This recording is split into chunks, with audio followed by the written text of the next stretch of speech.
Olá, gente. Vamos começar agora a quinta aula sobre difração da luz. Convém lembrar de um fato histórico que ocorreu, pois o contexto é que, apesar de, desde 1678, já ter sido lançada a ideia de que a luz fosse uma onda, né, por Huygens, e, além disso, em 1801, o Young já ter feito o experimento da dupla fenda, ainda assim existiam pessoas, cientistas, que defendiam o ponto de vista de Newton de que a luz era formada por um feixe de partículas. E essas pessoas que acreditavam nisso, que defendiam esse ponto de vista, para provocar o pessoal que achava que via a luz como uma onda, resolveu fazer um concurso sobre a luz. E quem ganhou este concurso foi um engenheiro bem jovem chamado Augustin Fresnel, que descreveu, né, a luz como onda bom, ele foi o vitorioso desse concurso. Então, um dos organizadores, chamado Poisson, ele realmente tinha a visão de que a luz era um feixe de partículas. Então, para desbancar essa teoria ondulatória da luz, ele disse que, se por acaso houvesse, a luz fosse uma onda, se colocasse uma esfera simetricamente, né, centrada sobre um feixe de luz, a luz que passasse pelas bordas dessa esfera iria ser espalhada e convergir num ponto claro no centro da sombra dessa esfera. Então, para provar que isso não acontecia, ele resolveu montar um experimento, né, no concurso, para mostrar isso. E qual não foi a surpresa quando o ponto estava lá. Então, essa figura aqui, ela é bem ilustrativa, historicamente, sobre o ponto claro de Fresnel, que pode ser observado na sombra escura de um objeto, ou no caso aqui uma esfera, que está centralizada num feixe que consegue passar pelas bordas dessa esfera. Né? Então, ou até hoje, esse ponto claro é conhecido como ponto claro de Fresnel, ou também como ponto claro de Poisson, que, afinal de contas, foi ele que acabou provando. E, além disso, né, esse ponto claro é um efeito da difração da luz quando encontra um obstáculo.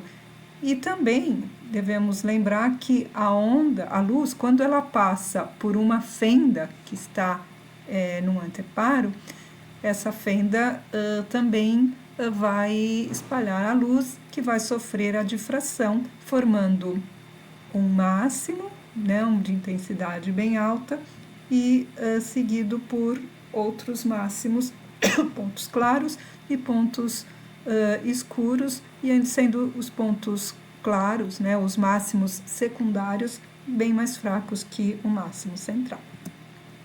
Vamos ver como que ficam as posições dos mínimos de difração. Quando nós vimos o experimento de Young, a interferência de dupla fenda, nós calculamos tanto as posições dos máximos quanto as posições dos mínimos. Mas, no caso da difração por uma fenda única, é muito mais complicado calcular, determinar a posição dos máximos. Então, é suficiente nós obtermos as posições para os mínimos de difração. Considerando uma fenda que tem uma abertura A,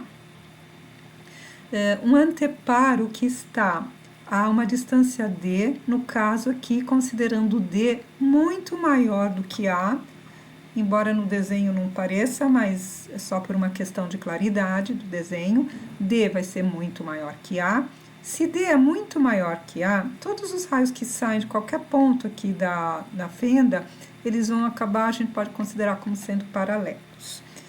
Vamos considerar uma onda plana, cuja frente de onda é maior do que a fenda, e essa onda plana está incidindo nesta fenda. Vamos lembrar também do princípio de Huygens, que diz que sobre uma frente de onda, cada ponto que está sobre essa frente de onda é uma nova fonte de uma onda secundária. Desse ponto de vista, nós podemos pensar a onda que está passando por aqui como um conjunto de várias pequenas fontes, né, que são os pontinhos em cima da frente de onda.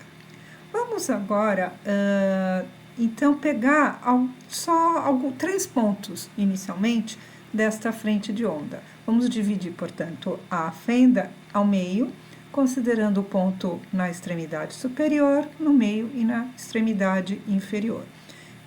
E considerar um ponto P no anteparo, que forma um ângulo θ com a direção central aqui do anteparo.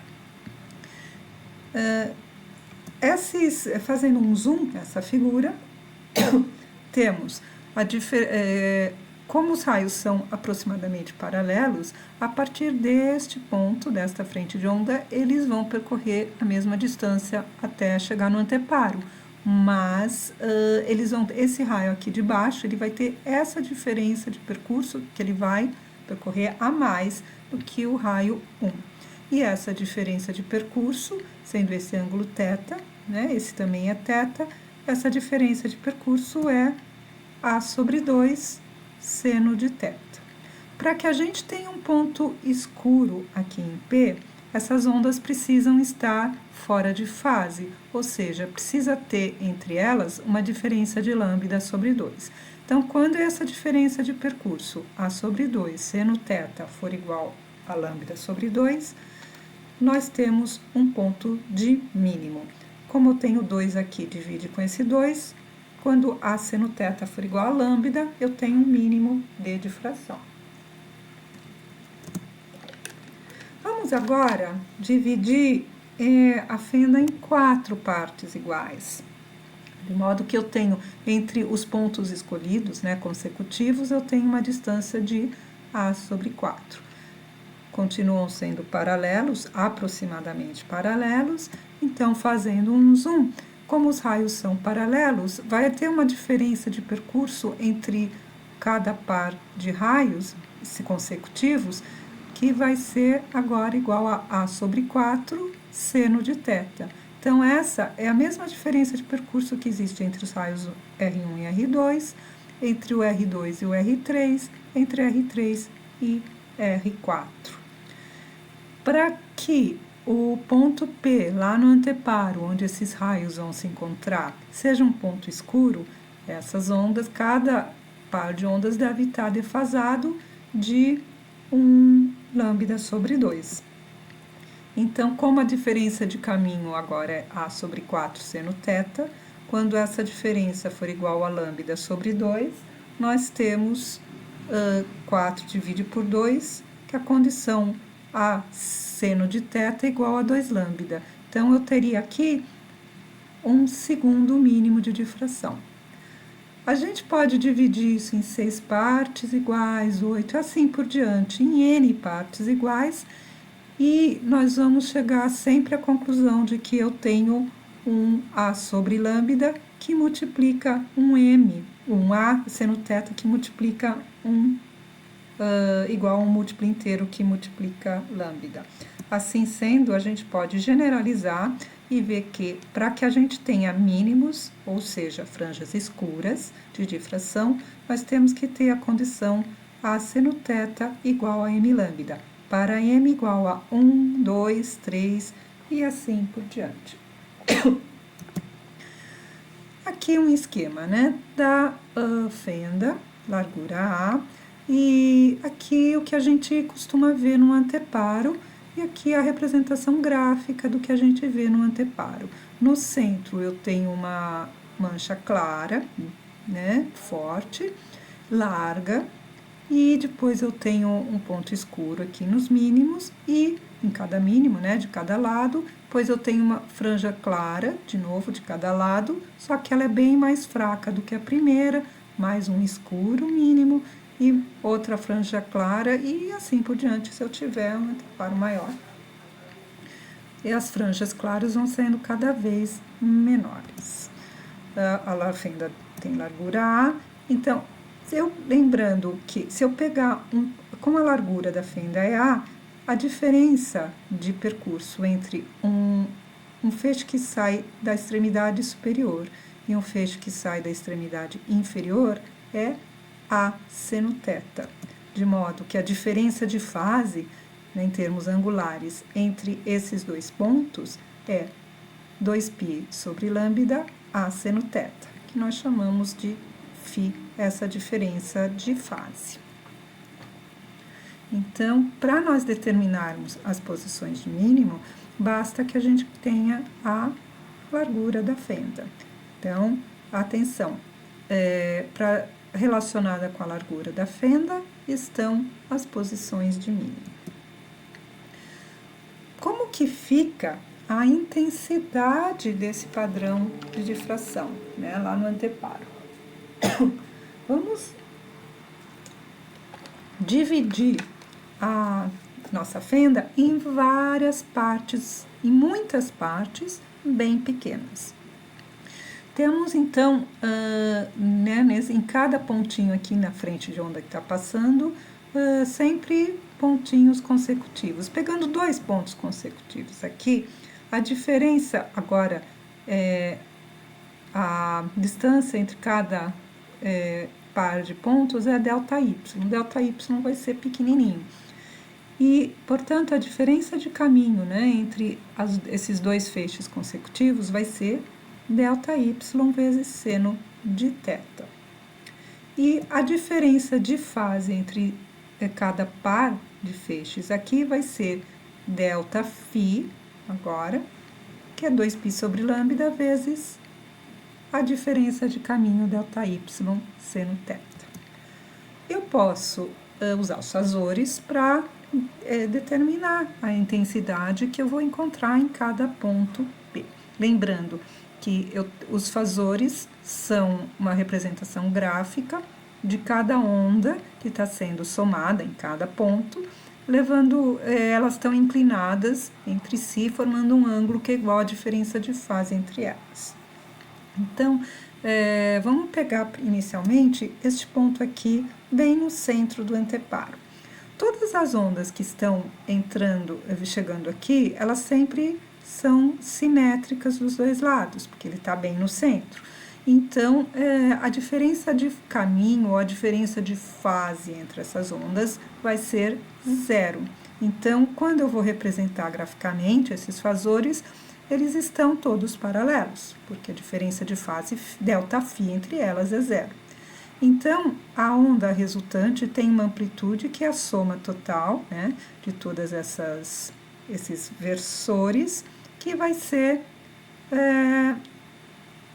ter esse tamanho, né, total, que a gente vai chamar de Eθ, sempre a amplitude do campo elétrico lá no ponto que forma o ângulo θ com a perpendicular aqui, com essa linha central. Então, nesse caso, a gente vê que esse é o máximo valor que a gente consegue obter. Então, né, aqui, no centro, Eθ é igual a M E máximo. Subindo um pouquinho no anteparo, vai começar, esse ponto já não é mais simétrico em relação aos pontos dos raios que estão saindo da fenda. Então, vai começar a ter uma diferença de fase entre os pontos consecutivos.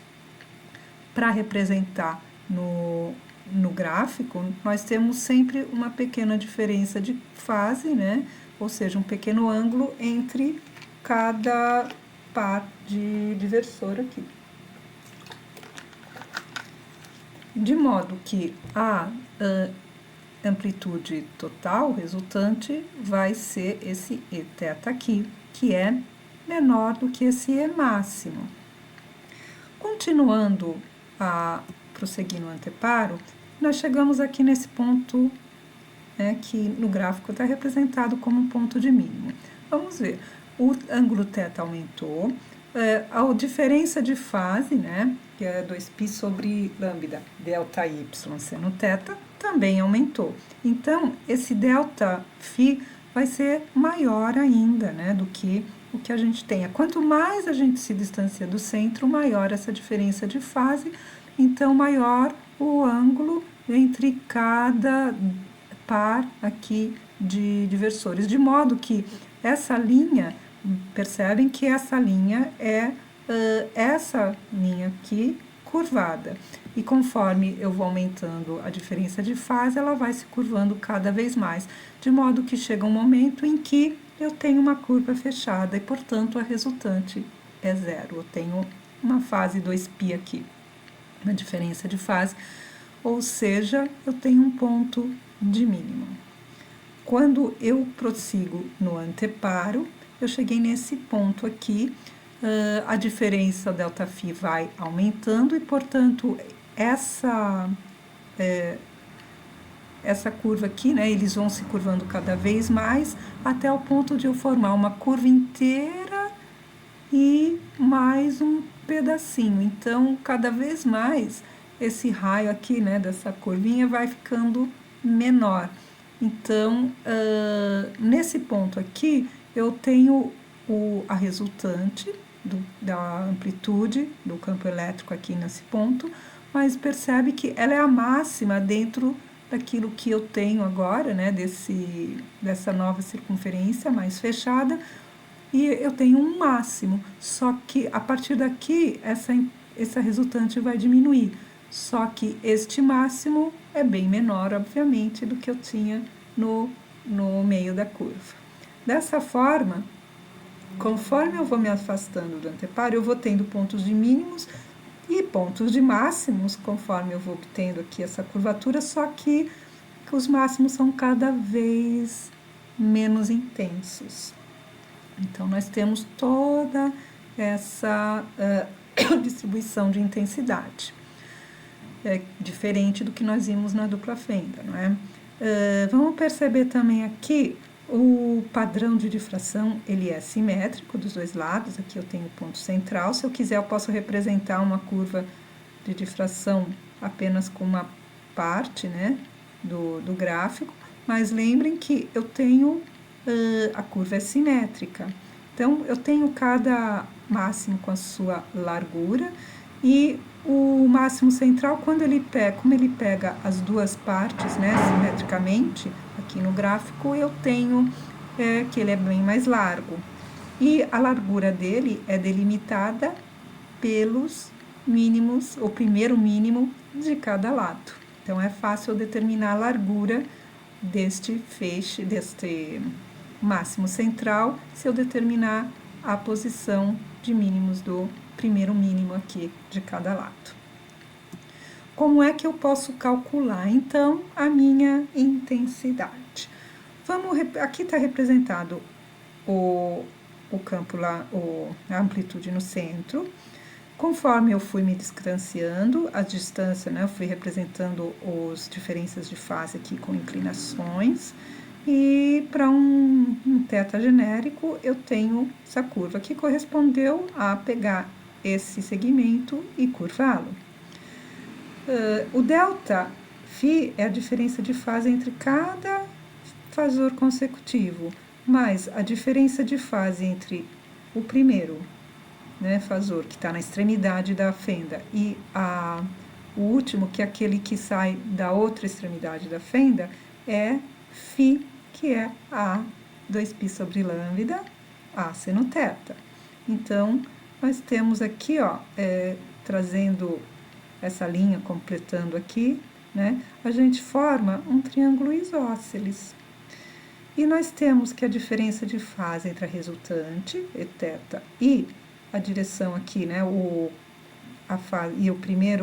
fasor que sai da primeira fenda, a gente chama de ângulo alfa. Como eu tenho um triângulo isósceles, eu tenho alfa aqui e alfa aqui também. Como eu tenho um triângulo, 2 alfa mais este ângulo aqui é igual a 180 graus, mas este ângulo aqui é 180 menos φ. De modo, então, que eu tenho que alfa igual a φ sobre 2, sendo φ a diferença de fase entre o primeiro, que sai da extremidade superior, e o último, que sai da extremidade inferior da curva.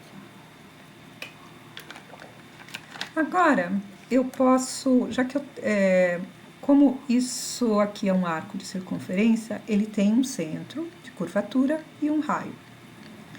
Então, aqui eu tenho o centro de curvatura e o raio, que sempre é perpendicular aqui ao perímetro, né, do círculo, aqui e aqui. Sendo assim, eu tenho, olha, aqui formado pelos raios e pelo eθ, amplitude, eu tenho um triângulo, que se eu divido ao meio, né, onde o prolongamento desta metade aqui dessa bissetriz chega nesse vértice, se eu divido ao meio, eu tenho o que? Olha, dois triângulos, retângulos, e então vamos ver, se esse ângulo aqui é 90 graus, eu tenho alfa, 90 menos alfa. Aqui eu tenho 90, então aqui eu tenho alfa de novo. Desse lado também, alfa, 90 menos alfa e alfa. 2 alfa é φ. Então, este ângulo é o ângulo φ, diferença de fase, certo? Então, eu posso, se eu tenho um triângulo retângulo, eu tenho, olha, o seno desse ângulo alfa é igual a este lado, que é o quê? Eθ dividido por 2, dividido pela hipotenusa, que é o R, certo? Então, eu só isolei o eθ aqui. E lembrando que, como eu tenho arco, eu tenho uma relação entre o arco, o raio e o ângulo φ. Né? O ângulo φ, em radianos, é o comprimento desse arco dividido pelo raio. Substituindo essa relação aqui, pelo valor R, eu tenho a relação entre eθ e o E, a amplitude de campo elétrico, no máximo central. Só reescrevendo aqui para ficar mais bonitinho, eu escrevo esse φ sobre 2 com 2 aqui embaixo, eu tenho essa relação em que eu tenho seno de φ sobre 2 dividido por φ sobre 2. Como eu posso escrever a intensidade como uma constante que multiplica o quadrado da amplitude do campo elétrico, eu tenho, se eu escrevo os campos elétricos dessas amplitudes, elevo os dois membros ao quadrado e escrevo em relação, em termos de intensidade, as constantes, que são as mesmas de cada lado, vão se cancelar, eu acabo tendo que a razão entre a intensidade num ponto θ e a intensidade no máximo central, no centro, é proporcional, é igual, né, a relação entre os quadrados das amplitudes.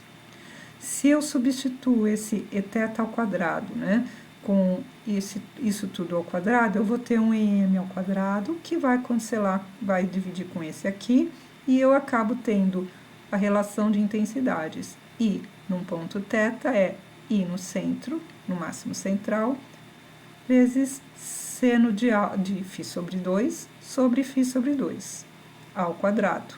Ou posso escrever em termos de alfa, já que alfa é igual a φ sobre 2. Então, lembrando que a diferença de fase entre a onda que sai de cada uma das extremidades da fenda é 2π sobre lambda, A seno θ. Se alfa é φ sobre 2, eu tenho que alfa é π sobre lambda, A seno θ. Daqui, nós podemos calcular também, determinar as posições dos mínimos de difração. Lembrando, né, a gente viu, já está vendo alguns slides, desde alguns slides, que a intensidade, os máximos de intensidade vão diminuindo conforme eu vou me afastando do máximo central. Isso a gente consegue ver claramente aqui nessa equação, já que eu tenho um máximo, né, de seno de alfa, só que é dividido por, a função é periódica, porém, como ela é dividida pelo ângulo alfa, que está sempre aumentando, aliás, sempre é alfa ao quadrado, então, quanto maior o ângulo, mais afastado do centro, menor é essa intensidade. Para que eu tenha mínimos, este alfa, né, o ângulo alfa, tem que ser igual a um múltiplo de π. Para m igual a 1, 2, 3 e assim por diante. Então, alfa, que é π sobre lambda a seno θ, tem que ser, então, igual a mπ. Divide π com π, passo lambda para o segundo membro, eu tenho a relação, a condição a seno θ igual a m lambda, que foi o que nós determinamos geometricamente no início dessa aula.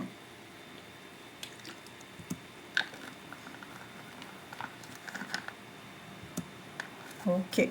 E como que fica a intensidade no máximo central? Lembra que a relação a seno θ igual a m lambda, ou a relação para obter os mínimos é para números inteiros, m igual a 1, 2, 3, e não está incluindo zero, como é feito na interferência de duas fendas. Por quê? Bom, quando eu tenho m igual a zero, quando eu tenho alfa igual a zero, alfa vai ser zero quando o θ também é zero, né? Então, quando alfa é zero, essa diferença de fase, o que eu tenho? O limite de seno de alfa sobre alfa vai ser igual a 1. Ou seja, eu tenho o i naquele ponto, que no caso é o central, vai ser igual a o máximo de intensidade. Assim, agora, terminando a aula, eu gostaria de propor dois probleminhas, inicialmente, para vocês resolverem, tentarem resolver pelo menos, para que surjam as dúvidas e que nós possamos discutir na aula de exercícios. Uma luz com comprimento de onda dado, passa por uma fenda de largura dada e eu tenho um anteparo que está a 2 metros de distância da fenda. Determine a posição das franjas escuras, da primeira franja escura, no caso de cada lado, né? Para m igual a 1. E como as franjas escuras a primeira franja escura de cada lado vai determinar a largura do máximo central, eu peço para que vocês determinem a largura do máximo central. E se eu aumentar em uma ordem de grandeza essa largura da fenda, ou seja, em vez de 0,3 eu tiver uma fenda de 3 milímetros, qual vai ser agora a largura do máximo central? Então, isso é um problema com relação à posição dos mínimos. Agora, um segundo problema sobre a intensidade pede para calcular a razão entre as intensidades dos máximos secundários em relação à intensidade do máximo central para difração de fenda única. Aqui nesse problema, nós não temos as posições, não calculamos as posições dos máximos, né? Então, nós podemos considerar que os máximos secundários estão na metade do caminho entre dois mínimos. A gente pode determinar isso. E, finalmente, para que vocês pensem, que é uma pergunta teórica, mas que ela é bem importante para a gente entender o conteúdo, olhando para essa igualdade aqui, que é a condição para nós termos mínimos de difração, a pergunta responde se há um limite para o número de franjas que eu posso encontrar para um determinado comprimento de onda, para uma determinada largura de fenda. Então, essa foi a aula de hoje e até a próxima.